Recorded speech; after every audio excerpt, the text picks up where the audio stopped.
South ఇండియాలోనే అతి తక్కువ ధరలకి రత్నాలనందించే ఏకైక సంస్థ 6JVR.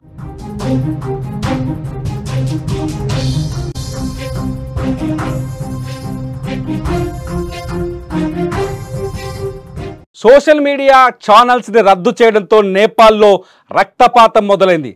జెన్జెడ్ కిడ్స్ కాఠ్మండూలోని పార్లమెంటుని చుట్టుముట్టడంతో ఒక్కసారిగా ఉద్రిక్త పరిస్థితులు నెలకొన్నాయి. ప్రస్తుతానికి నేపాల్ అల్లకల్లోలంగా కనిపిస్తోంది. వేలాది మంది, లక్షలాది మంది నేపాల్లోని అనేక పట్టణ ప్రాంతాల్లో ఆందోళనలు, రాస్తారోకోలు, నిరసనలు, నినాదాలు చేస్తున్నారు. జెన్జెడ్ కిడ్స్ ఈ ఉద్యమాన్ని ముందుండి నడిపిస్తున్నారు. పార్లమెంటు ముట్టడికి ఉదయం భారీ ఎత్తున వేలాది మంది తరలి వచ్చారు కాఠ్మండూలో. ఆ వేలాది మందిని అదుపు చేయలేక పోలీసులు కాల్పులు జరిపారు. ఈ కాల్పుల్లో 9 మంది చనిపోయారు, వందల మంది గాయపడ్డట్టుగా సమాచారం అందుతుంది. మీరు విజువల్స్లో చూస్తున్నారు. నేపాల్లో సోషల్ మీడియా బ్యాన్కు వ్యతిరేకంగా అక్కడి యువత జెన్జెడ్ కిడ్స్ రోడ్లపైకి వచ్చిన దృశ్యాల్ని, ఇటు ప్రధానమంత్రి కేపీ శర్మ ఇంటి ముందు భారీ భద్రతా వలయాన్ని, ఒక్కసారిగా ఇటు కేపీ శర్మ ఇంటిని ముట్టడించారు, అటు పార్లమెంటుని ముట్టడించారు. దీంతో కాఠ్మండు అంతా రక్తసిక్తంగా ఉద్రిక్త భరిత వాతావరణంలో స్పష్టంగా కనిపిస్తుంది. అత్యంత మూర్ఖమైన నిర్ణయం సోషల్ మీడియాని బ్యాన్ చేయడం అంటూ ప్రజలు ఆందోళన చేస్తున్నారు. అవినీతి మరకల నుంచి తప్పించుకోవడానికి నేపాల్ ప్రభుత్వంలోని మంత్రులు, ప్రభుత్వంలోని పెద్దలంతా సోషల్ మీడియా పైన పగ తీర్చుకుంటున్నారంటూ ఈ ఆందోళనలో నిరసనకారులు నినాదాలు చేస్తున్నారు. భారీ ఎత్తున బ్యానర్లు కట్టారు. ప్రతి పట్టణంలో, కాఠ్మండు సహా చాలా పట్టణాలు, నేపాల్ దేశంలోని చాలా పట్టణాల్లో ఈ ఉద్యమం ఉద్రిక్త భరిత వాతావరణంలో కనిపిస్తుంది. నేపాల్లో సెప్టెంబర్ 4వ తేదీ నుంచి నేపాల్లో సోషల్ మీడియా పూర్తిగా బ్యాన్ అయింది. నేపాల్లో యూట్యూబ్ పనిచేయట్లేదు, నేపాల్లో వాట్సాప్ పనిచేయట్లేదు, నేపాల్లో ఫేస్బుక్ పనిచేయట్లేదు, నేపాల్లో లింక్డ్ఇన్ పనిచేయట్లేదు, నేపాల్లో ఇన్స్టాగ్రామ్ పనిచేయట్లేదు. ప్రతి ఒక్కరి స్నాప్చాట్, ఇలా దాదాపు 26 సోషల్ మీడియా ఛానళ్ళు నేపాల్లో ప్రస్తుతం బ్యాన్లో ఉన్నాయి. ఈ ఛానల్స్ని, సోషల్ మీడియా నెట్వర్క్లని అందించకూడదంటూ ఇంటర్నెట్ ప్రొవైడర్స్కి ప్రభుత్వం ఆదేశాలు జారీ చేసింది. సెప్టెంబర్ 4వ తేదీ నుంచి ఇండియన్ టైమింగ్స్ ప్రకారం, భారత క్యాలెండర్ ప్రకారం 2025 సెప్టెంబర్ 4వ తేదీ నుంచి, అంటే నేపాల్ క్యాలెండర్ ప్రకారం 2087 సెప్టెంబర్ 4వ తేదీ నుంచి అక్కడ సోషల్ మీడియా పూర్తిగా రద్దయింది, బ్యాన్లో ఉంది. అక్కడ జనాల నినాదాలు ఒక్కసారి వినండి. నేపాల్లో పరిస్థితులు ఎలా ఉన్నాయో మీకే అర్థమవుతుంది.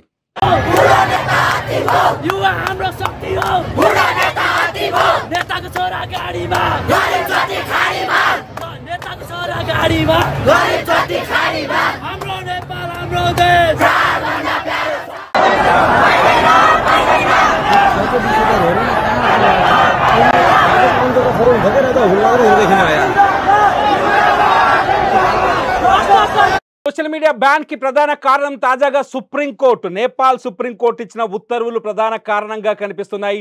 సోషల్ మీడియాలో అన్వాంటెడ్ కంటెంట్ని కంట్రోల్ చేయడం కోసం నేపాల్ మంత్రివర్గం కొద్ది రోజుల క్రితం ఒక నోటిఫికేషన్ విడుదల చేసింది. నేపాల్ క్యాలెండర్ ప్రకారం 2082 మే 9వ తేదీన ఒక నోటిఫికేషన్ విడుదల చేసింది. ఒక నిర్ణయం తీసుకుంది నేపాల్ మంత్రివర్గం. ఆ నిర్ణయానుసారం 2082 మే 12వ తేదీన, 82 అంటే నేపాల్ మనకంటే 57 సంవత్సరాల ముందున్న ఒక క్యాలెండర్ని ఫాలో అవుతుంది. అక్కడి ప్రజలు, ప్రభుత్వం అందరూ ఇదే క్యాలెండర్ని ఫాలో చేస్తారు. కాబట్టి మనకంటే 57 సంవత్సరాలని అదనంగా యాడ్ చేసి మనం మాట్లాడాలి. Nepal calendar different. ఈ లెక్కన 2025 మే 9వ తేదీన ఇండియన్ క్యాలెండర్ ప్రకారం ఆ తేదీన మంత్రివర్గం తీసుకున్న ఒక నిర్ణయం పైన నేపాల్లో ప్రజలు సుప్రీంకోర్టుకు వెళ్ళారు. అయితే కొన్ని నెట్వర్క్లు కూడా సుప్రీంకోర్టుకు వెళ్ళాయి. సుప్రీంకోర్టు ప్రకారం మంత్రివర్గ నిర్ణయం ప్రకారం నేపాల్లో ఏదైనా నెట్వర్క్, సోషల్ మీడియా నెట్వర్క్ పనిచేయాలంటే ఆ నెట్వర్క్ ప్రభుత్వం పెట్టిన కండిషన్స్కు అనుకూలంగా అంగీకారం తెలుపుతూ దానికి తగ్గ రిజిస్ట్రేషన్ చేయించుకోవాలి. ఉదాహరణకు ఫేస్బుక్ అక్కడ పనిచేయాలి అంటే ఫేస్బుక్ ప్రభుత్వం దగ్గర నేపాల్ ప్రభుత్వం, Nepal ministry of communication and information technology rule ప్రకారం ఒక రిజిస్ట్రేషన్ చేయించుకోవాలి. ఆ రిజిస్ట్రేషన్లో కొన్ని కండిషన్స్ పెట్టారు. ముఖ్యంగా ఏంటి అంటే, ఏదైనా కమర్షియల్ ప్రకటన ప్రచురించడానికి నేపాల్ ప్రభుత్వం అనుమతి తప్పనిసరి. ఇండియాలో మాదిరిగా ఫేస్బుక్లో కానీ, యూట్యూబ్లో కానీ, సోషల్ మీడియాలో కానీ ఏదైతే అది అడ్వర్టైజ్మెంట్స్ ప్రచురించడానికి వీల్లేదు, అడ్వర్టైజ్మెంట్స్ని పెట్టడానికి వీల్లేదు. ప్రభుత్వ అనుమతి తీసుకున్న తర్వాతే సదరు సోషల్ మీడియా ఛానల్లో ప్రకటనల్ని ప్రచురించాలి, లేదంటే లేదు. ఇకపోతే కంటెంట్ నిర్వహణ. సోషల్ మీడియాలో ఇప్పుడు మన దగ్గర చూడొచ్చు, ఒక రాజకీయ పార్టీ ప్రతినిధులు మరొక రాజకీయ పార్టీ ప్రతినిధులకి వ్యతిరేకంగా, ఒక రాష్ట్ర ప్రజలు ఇంకొక రాష్ట్రానికి వ్యతిరేకంగా, ఒక మతం వర్గం ఇంకొక మతానికి వ్యతిరేకంగా సోషల్ మీడియాలో అడ్డగోలు పోస్టులు చేస్తుంటారు. అయితే ఇటువంటి పోస్టుల నిర్వహణను కంట్రోల్లో పెట్టాలి అని చెప్తోంది నేపాల్ ప్రభుత్వం. ఇలా కంట్రోల్లో పెట్టడానికి కంటెంట్ నిర్వహణకు ఆ దేశంలో ఒక ప్రత్యేకమైన కమిటీ కావాలని నేపాల్ ప్రభుత్వం కొత్త రూల్స్తో తీసుకొస్తుంది. అంతేకాదు, స్థానికంగా కంటెంట్ని ఫిర్యాదులు స్వీకరించడానికి, కంటెంట్ పట్ల ఫిర్యాదులు స్వీకరించడానికి ఒక సింగిల్ కాంటాక్ట్ పర్సన్ కావాలని చెప్తూ నేపాల్ ప్రభుత్వం ఒక రూల్ను తీసుకొస్తుంది. ఎవరైనా ఏదైనా ఛానల్లో కానీ, ఏదైనా ఫేస్బుక్లో కానీ, సోషల్ మీడియాలో కానీ, ఇన్స్టాగ్రామ్లో కానీ, అక్కడ టిక్టాక్ కూడా అందుబాటులో ఉంది. భారత్లో టిక్టాక్ బ్యాన్ అయినప్పటికీ చైనాకు సంబంధించిన యాప్, అక్కడ టిక్టాక్ కూడా అందుబాటులో ఉంది. ఎవరైనా కంటెంట్ని పోస్ట్ చేసినప్పుడు ఆ కంటెంట్ పైన అభ్యంతరాలు ఉంటే నేరుగా రిపోర్టు చేయడానికి ఒక ప్రత్యేక వ్యవస్థ కావాలి.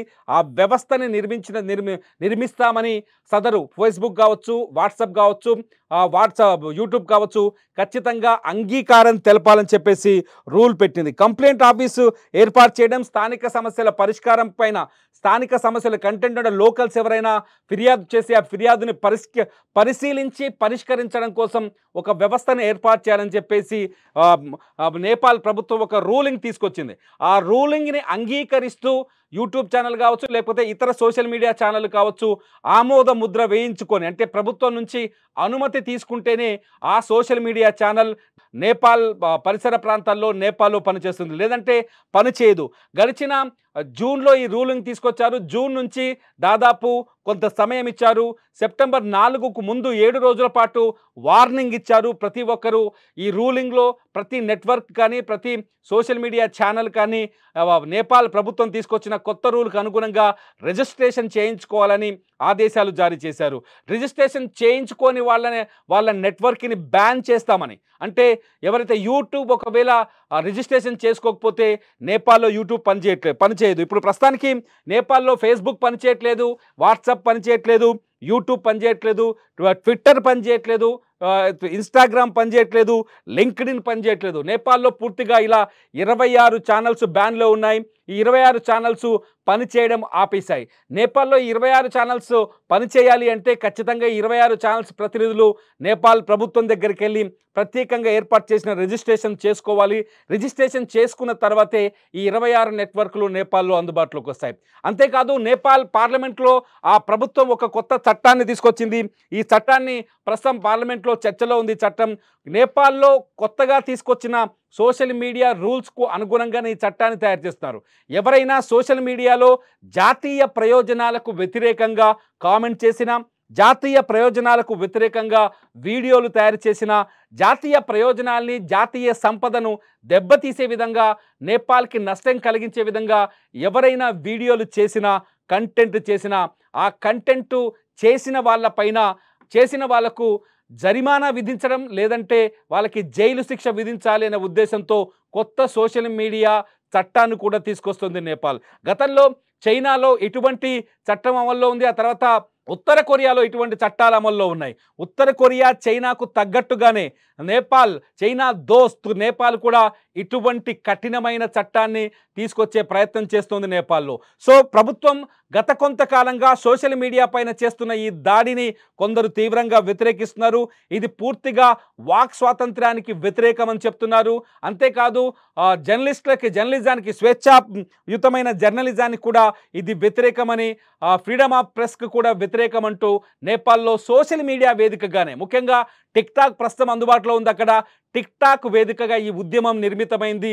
ఏదైతే జెన్జెడ్ కిడ్స్ ఉన్నారో, ఎవరైతే నవశకానికి సంబంధించిన యువత ఉందో, ఈ యువత ఈ పోరాటాన్ని చాలా సీరియస్గా ముందుకు తీసుకెళ్తుంది. ప్రస్తుతాన్ని మీరు స్క్రీన్ మీద చూస్తున్నారు, ఎవరైతే ఈ ఆందోళనకారులు లక్షలాది మంది కనిపిస్తున్నారో, వేలాది మంది కనిపిస్తున్నారో, ఇదంతా జెన్జెడ్ కేటగిరీ, వీళ్ళంతా జెన్జెడ్ కిడ్స్.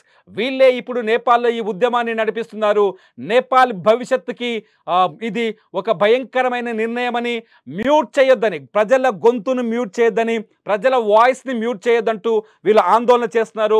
నేపాల్లో భారీ ఎత్తున మనకు కాఠ్మండు నుంచి కొంత రిపోర్ట్ అందుతోంది.